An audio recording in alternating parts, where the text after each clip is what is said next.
康州元年，圣上即位，深化士族意志之策，引发黎武之争。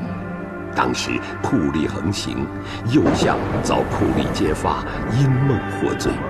此事一出，朝野内外一片哗然，百姓自此谈梦色变，生怕祸及己身。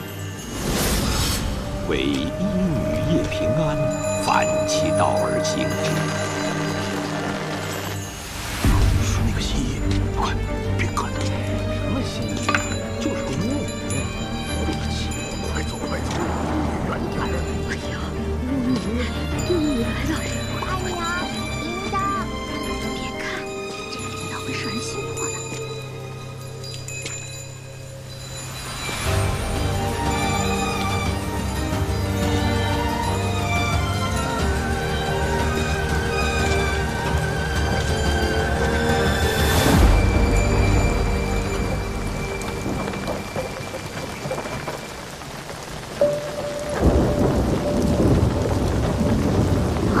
你看那个人怎么了？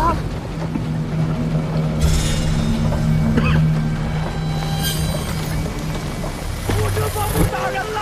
护城堡部打人了！不好了！护城堡部打人了！让开他！不好了！不好了！护城堡部打人了！别过来！我杀了你们！说，你受何人指派，竟敢当街闹事？我是兵，老子是兵。兵，那就对了。誉王李科起兵犯上，刚被绞杀，此人定是李科的逃匿残兵，将叛贼拿下。是。为兵者，须听令。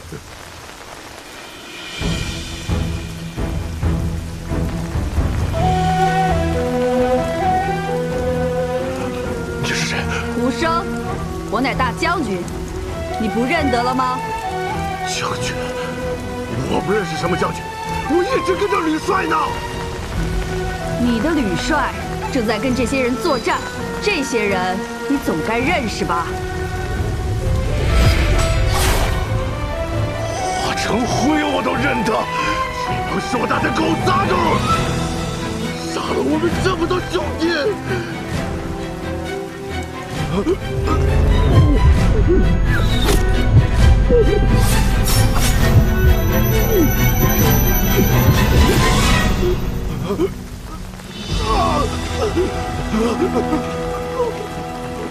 他癔症发作，衍生幻想，但从他言语可以得知，他曾在武将军麾下抵御硕丹，绝非李克叛党。你又是谁？民女新衣叶平安，专医心之隐疾。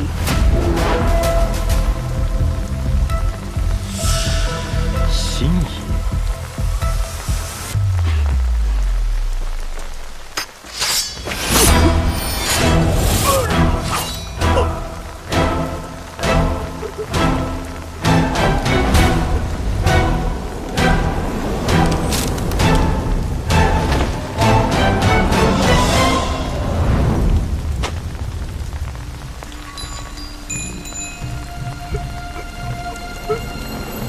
李科叛党已伏诛，回去给你们每人记过。是。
胡生战后神志受损，受惊后嚎叫、抽搐，一生幻想，将周围人视作敌军，有伤人倾向。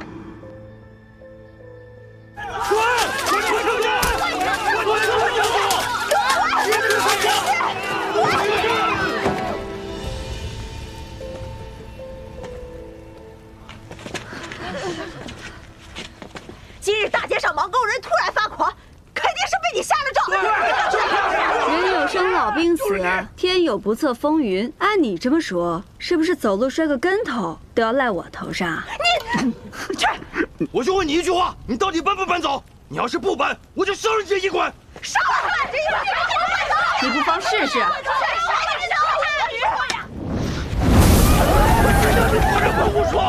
太吓人了！我倒数3声，你们所做过的噩梦，都会应验在自己的身上。3、2。巫女要下咒了，大家快跑！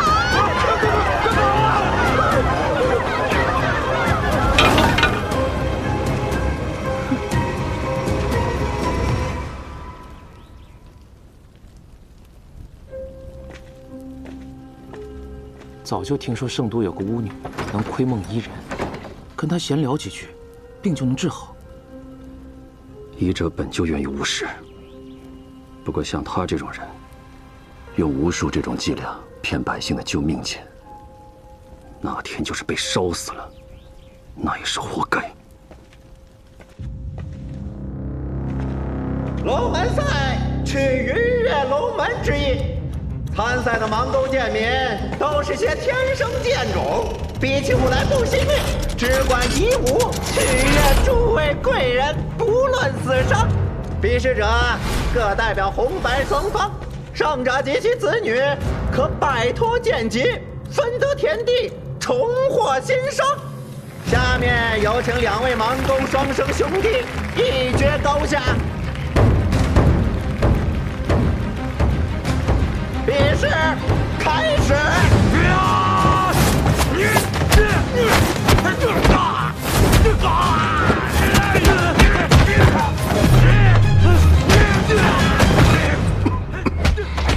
正宫面色不佳，可是那夜不能寐的怪病还没医好。无妨。坊间都在议论，官拜右相的傅生君做了个梦就被赐死，实在亘古未有啊。只因做梦，他梦见的可是叛贼李克登上圣上上朝的战鹿殿。此时做这种梦，是狂中狂，忌中忌。哦，下官明白了，这圣上此举，意在杀鸡儆猴。多谢杜公体贴。圣上下令筹措的库储军饷，征收的如何了？此次军饷共征得85000两，还有不到4日，便可运到圣都。下官报上去8万两。你行事小心些，别留下什么把柄。下官明白。行了，左补学郑远近来身体如何？听说他患了一种夜不能寐的怪病，看了好些医师也未见好转。哦，我压白的，我也压白的。眼下最紧要的还是军饷的事。户部已经将账目上报给朝廷了，都粮差人唤我过去。事到了，该摊牌的时候了。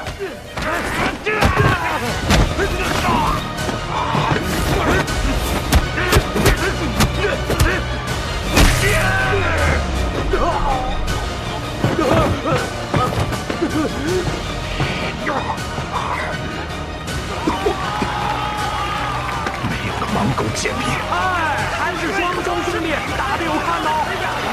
没打死啊，可惜了。恭喜红方获胜，就此脱离剑劫，分得田地。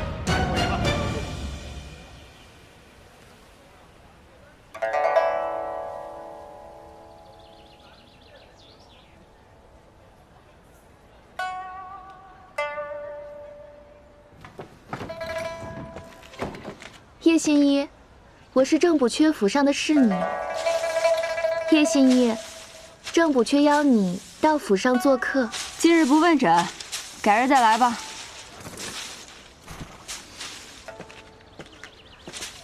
叶新一，正补阙邀你到府上做客。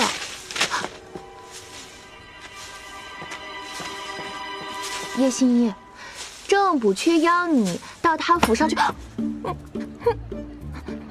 你怎么？哟，原来你这只鹦鹉除了说那几个字，还会说别的呀？都这个时辰了，还要去府上，这价钱嘛……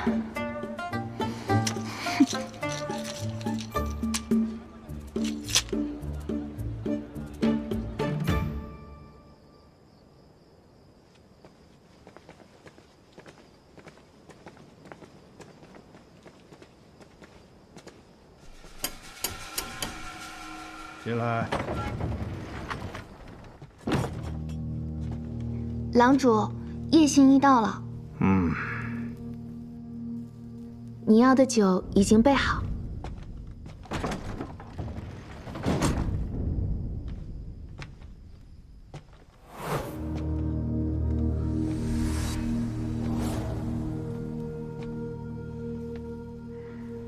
正宫有几日未能入眠了？半月，一闭眼就醒来。为此，我寻遍圣都名医，却都无人能治。听闻你的医术非常特别，如能将我治好，必有重赏。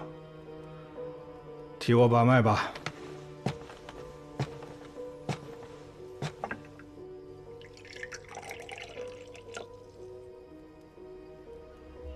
我医病，不观色，不问症，不切脉，只窥梦而已。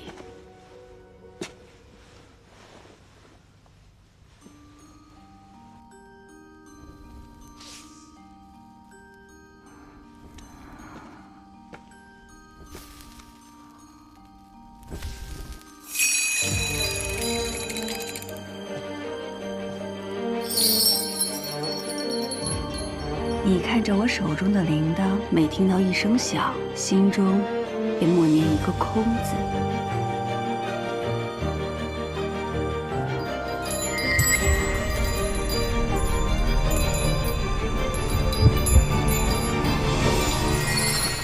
若没我带你进京，一个小小的事业怎么能坐到总捕阙的位置上？是不是手里有我什么把柄？督公饶命啊！啊！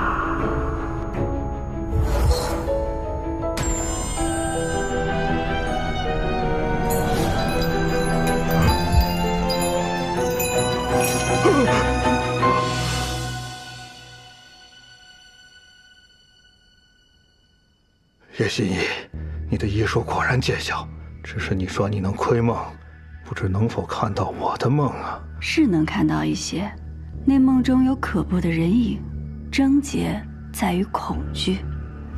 你在怕什么？你可能看到人影的容貌。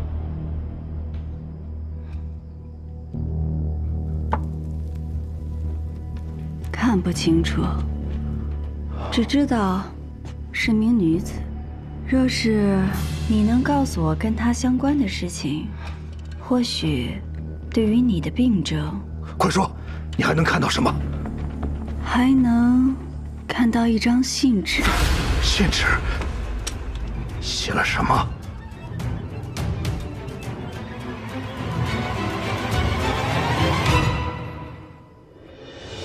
梦境杂乱无序，画面一闪而过，什么都看不清楚。正宫的病还需久医，现在天色已晚，马上就要宵禁了，偏安改日再来给正宫诊治。罢了，今夜之事，不要让其他人知晓。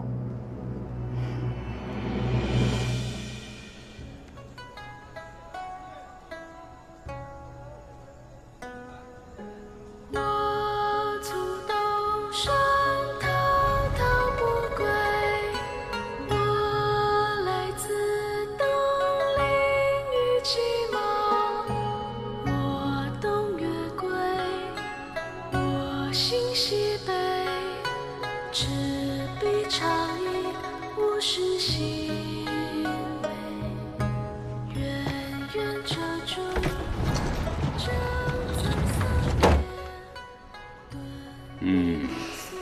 你这万国香不愧是圣都第一酒坊，再满上。杜郎中，可否借一步说话？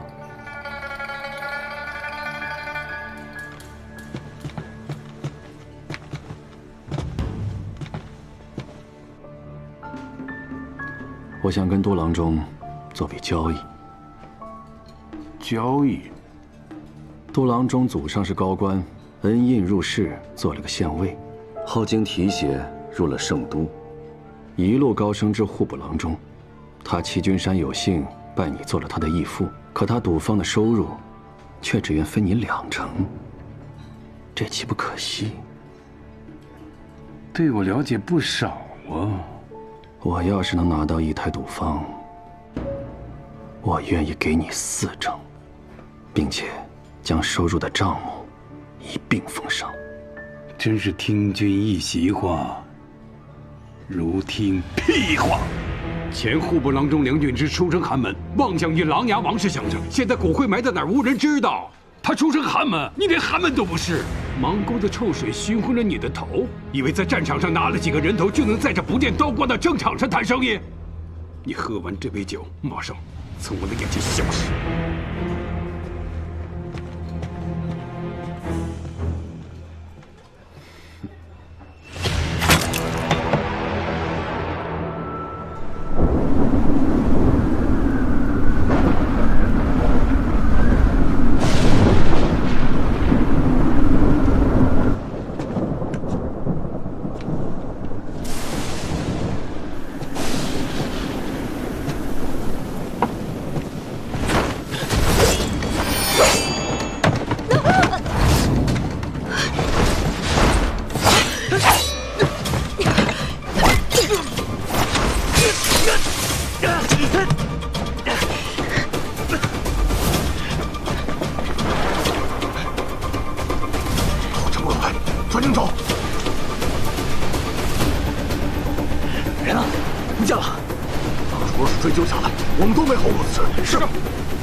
郑公为何派人追杀我？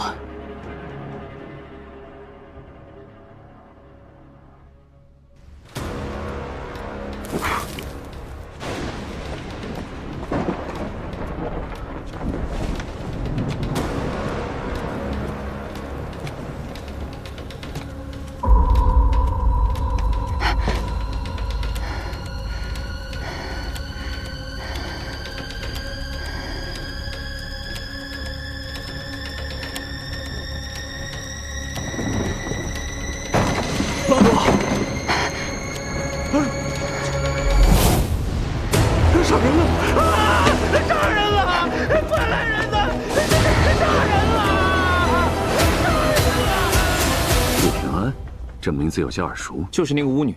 你对此案有何看法？但说无妨。昨夜郑补缺秘密请叶平安去府上看病，害症时，管家听见报更后，去看郑公是否歇下，正撞见叶平安持刀行凶。案情简单，但我觉得有疑点。哦，什么疑点？一是匿名报案未免太及时，捉拿太过顺利了；二是叶平安手中短刀并无血迹，且与郑补缺的伤口并不吻合；三是叶平安无论出于什么样的动机行凶，为何要选在有人知道他去看病的日子？这不是增加自己的嫌疑吗？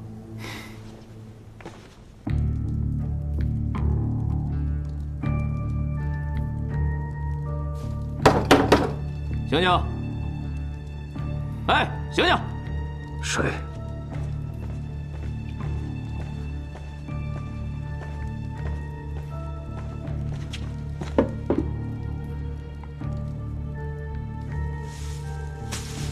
你们是来审问我的官？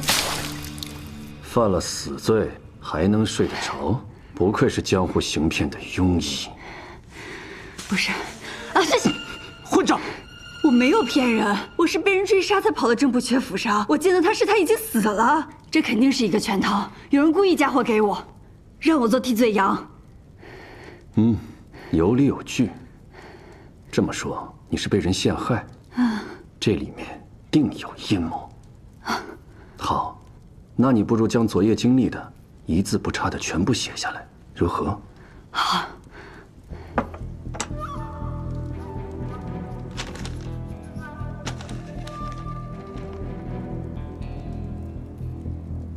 这是认罪书？你刚刚明明说……我说什么了？我不过是顺着你的狡辩，继续往下编了编，别耽误时间了。签了，快签了，别耽误我们办其他案子。等了半天，等来了一个狗官，倒是劳烦你这位大理寺丞兴师动众来这豫州，假惺惺的审问一番啊。你知道我是谁？有人说你袁嗣成独善其身，从不拉帮结派；又有人说你为人残忍，手段狠辣。你出身芒高，本无机会出人头地，可后来却凭借着战功当了个小官，后又拼命争功得到提拔，这才有了现在这副狗官模样。你文宇。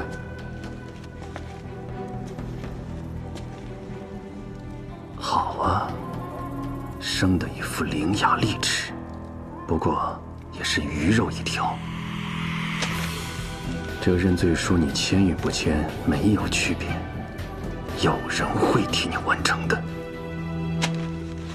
是吗？行，人是我杀的，知道我怎么杀他的吗？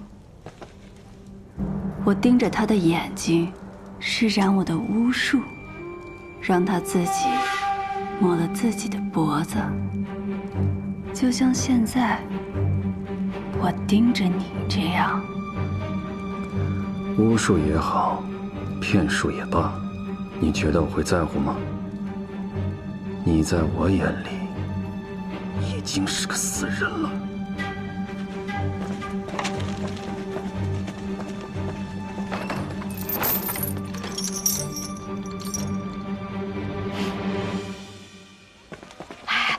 我听说那个杀了朝廷命官的人，就是这个巫女叶平安呐。有说怎么杀的吗？说是他给人下了咒。哎，快来，打听到了吗？可不是下咒这么简单，是梦。那个巫女啊，会引人入眠，窥人梦境。听说那个巫女可以钻进你的脑袋，一旦你做梦，她就会在你的梦里变成鬼。那郑不缺就是这么活生生被吓死的。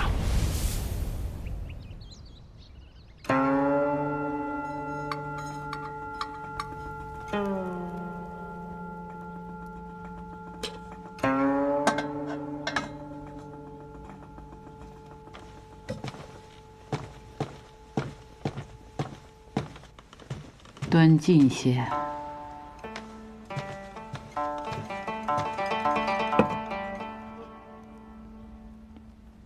负贼之梦方毕，朕又听闻一梦。臣亦有耳闻，不知与陛下所说是否是同一件？你且说来听听。坊间传有一医女，能窥人梦境，替人医病。这窥梦究竟是怎么窥的？臣如何也想不明白。说下去。这医女胆大包天，竟敢谋害忠君为国的郑不缺，定有人恨不得将她速速定罪。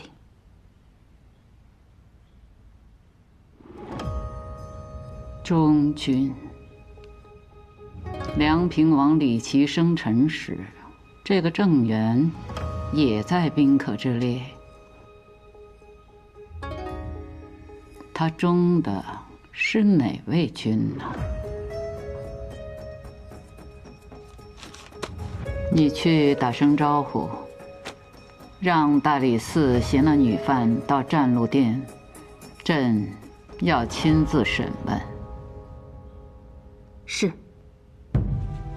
没想到袁思成和我这个死人又见面了。思成小时候有没有被烫出过水泡？疼的时候像火烧一样。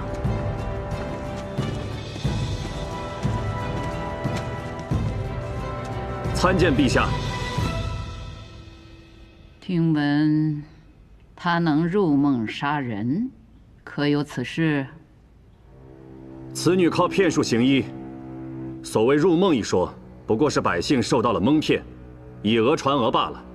正宫一案，此女是用短刀行刺，现如今人证物证俱全，她抵赖不得。陛下，袁思成所言绝非事实。民女虽不能入梦，却能窥梦。民女看到梦中令郑补缺恐惧之人，此人才是凶手。若陛下给民女一个机会，民女可找到此凶手，并查出他杀害郑补缺的证据，以还民女一个清白。陛下，此女一派胡言，她口中的窥梦，无非是信口雌黄。请陛下准许，借民女最不相信窥梦之术的袁思成一用。元清，你就配合一下。是。陛下，民女每次窥梦时都得来口酒。听闻陛下喜爱美酒，可否斗胆向陛下讨要一杯？赐酒。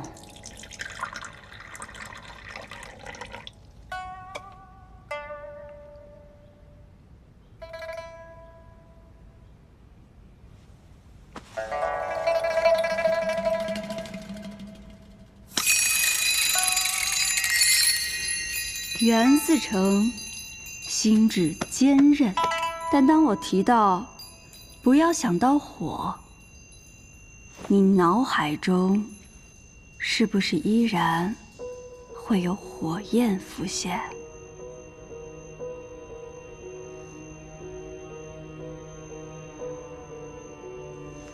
袁思成何时最惬意？让我猜猜。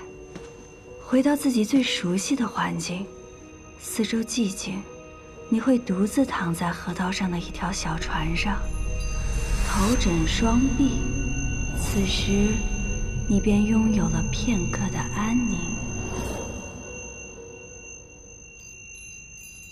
小心烫！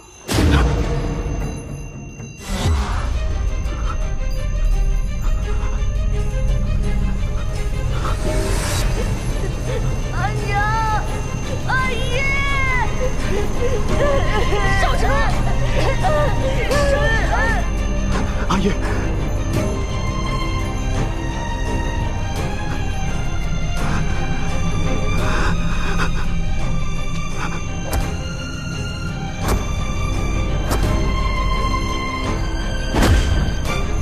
小心！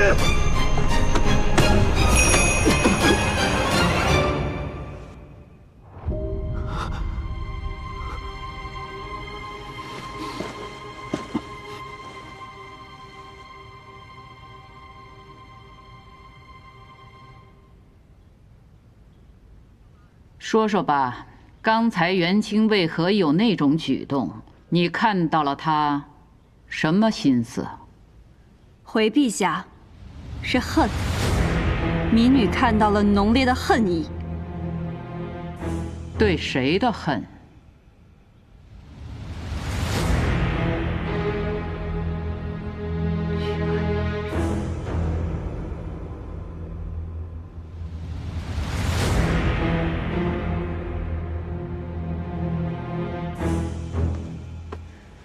袁思成的恨来自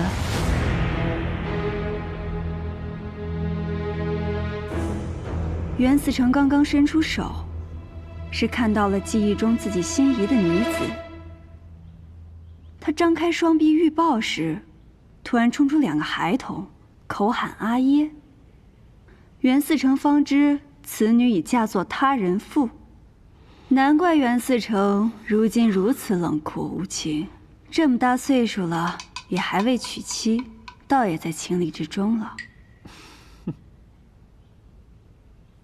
元清啊，他说的可是实情？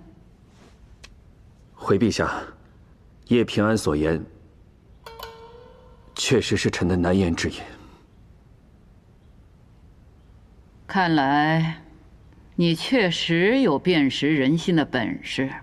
若留你性命，让你替他人猜了朕的心思，朕岂不是养拥一患？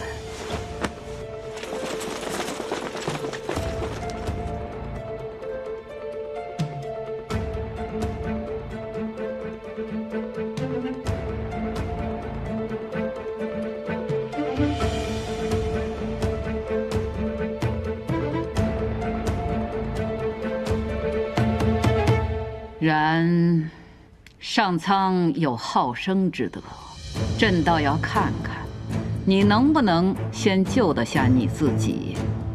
朕给你1日，明日宵禁前找出真相，可活；找不出，依旧是死。1日？是，民女一定不负圣恩。退下。是。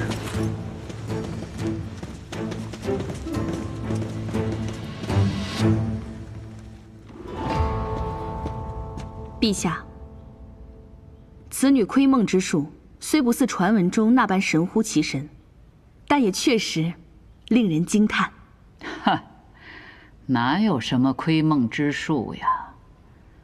此女机敏且胆识过人，也许是可用之才，能不能活，就看她自己了。腿软，扶一下。你刚在店里编故事的时候，不还挺巧舌如簧的吗？什么冷酷无情，什么至今未婚。我不过是贪生怕死，想活命而已。袁思成心胸宽广，不会跟我计较这个吧？你如何得知我曾经被火灼伤过？你让我签认罪书时，我看到你手上的疤痕。你方才入殿之前就跟我提及手上水泡的事情，你就是那个时候开始用巫术蛊惑我的。我说了，你心智坚韧，寻常的法子没有办法引你入眠。你这巫术哪儿学的？若这也算巫术，那巫术便无处不在。你衣领上的绣纹穿着并不舒服，可你为何还要穿它？因为你认为它更能彰显身份。毕竟达官显贵们的衣服上都有绣纹，你要融入他们，自然要这样。这也是种巫术，不是吗？大理寺虽然已经勘察过案发之地，但我还是想亲自去一趟。1日很紧，不如我们马上。明日要死的是你，又不是我，我为什么要费心思？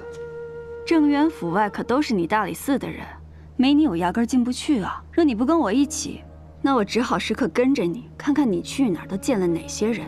毕竟若我明日注定一死，我可是什么话都敢跟圣上说的。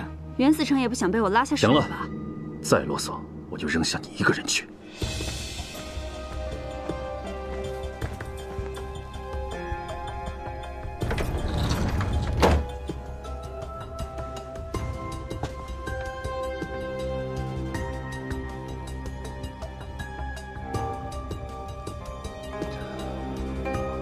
既然仵作已经验过尸体，必然能推算出郑补阙遇害的时辰，而那时我根本不在他府上。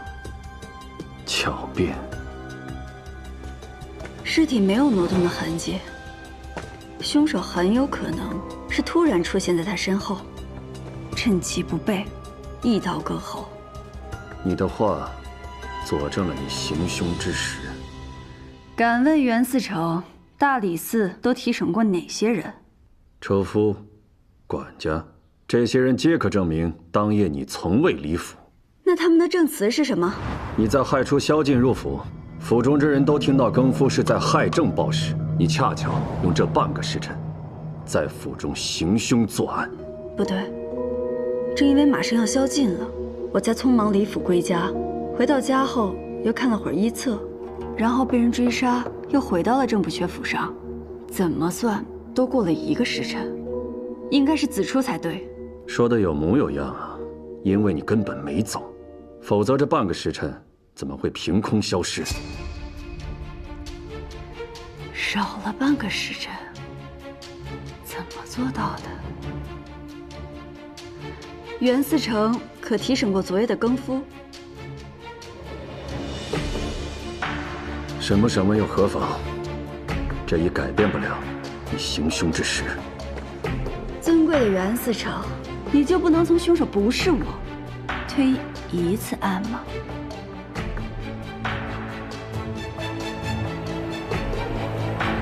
文宇，去查一下昨夜案发后的李府之人。是。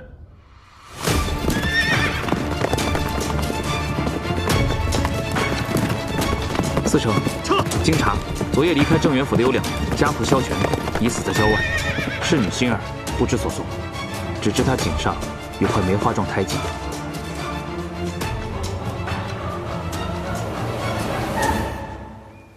这就是案发后逃离正元府的家仆萧全。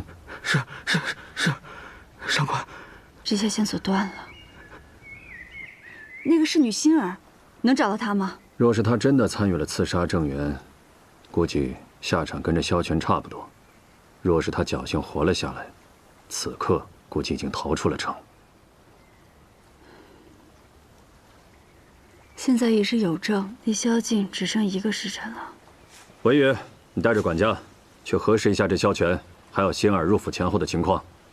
是。你跟我来。不如我们趁最后1个时辰去盘问一下打更人。我看不必了，你就好好想想，你那墓碑上该刻什么字吧。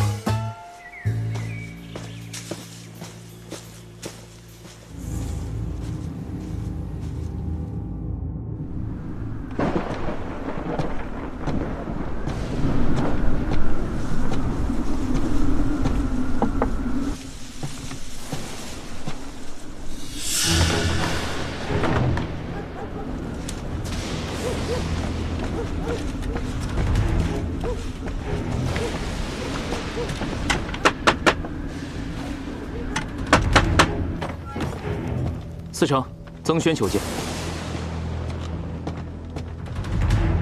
曾公，这么晚前来，所为何事啊？司成，且看。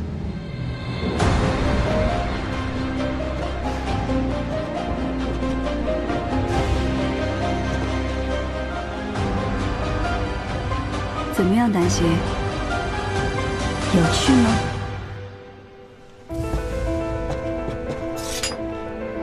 很尽兴。我按你的安排，混进正元府1年多，总算取得他的信任。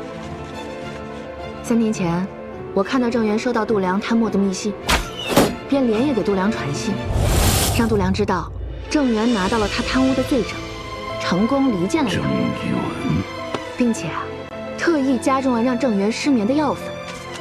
等你去他的必经之路上引起他的注意后，民女心一夜平安，专医心之隐疾，顺势引导他来找你看病，同时让度量的暗桩发现。郑源被灭口后，如你所料，你成了度量眼中最合适的替罪羊。你可以赎罪了。我按计划变换身份四处散播关于你的谣言，终于引来圣上的召见。圣上宣召！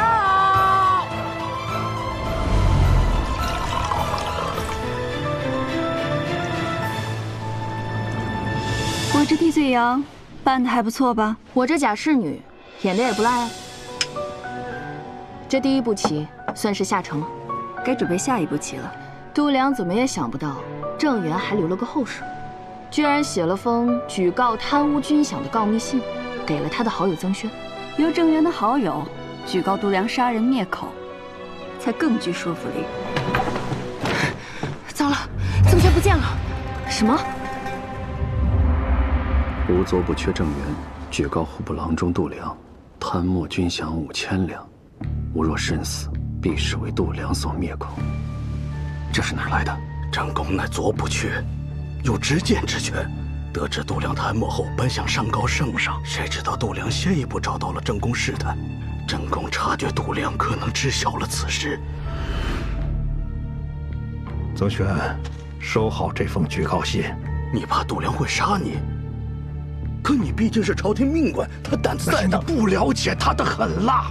多年以前，我做过他的师爷。若我有事，你便将他交给你信任的人。为何现在才拿出来？我一个无权闲官，无法直接见到圣上，又听说抓了个女凶手，更不敢轻易拿出来。我知道你与度量并无利益牵扯，现在此案重新调查，我才敢露面。有人看见你来我这里吗？没有。方才我一出府，便察觉有人跟踪，急忙想法子甩掉了，才敢过来。曾公，跟您说句实话，我不仅与度量没有利益上的牵扯，且私怨颇深。此事，你是找对人了。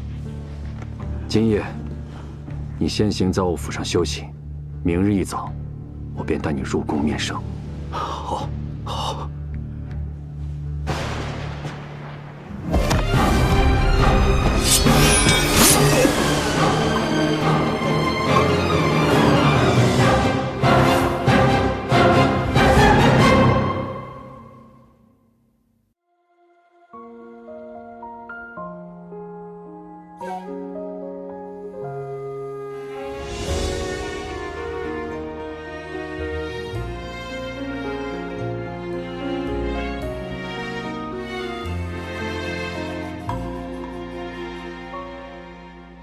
往事成灰，年落成泥，如烟旧梦不可及。渐远的呼吸，堆叠成疏离，思念成片绵为体恤，纷愁乱絮不成句，回眸间已无前尘。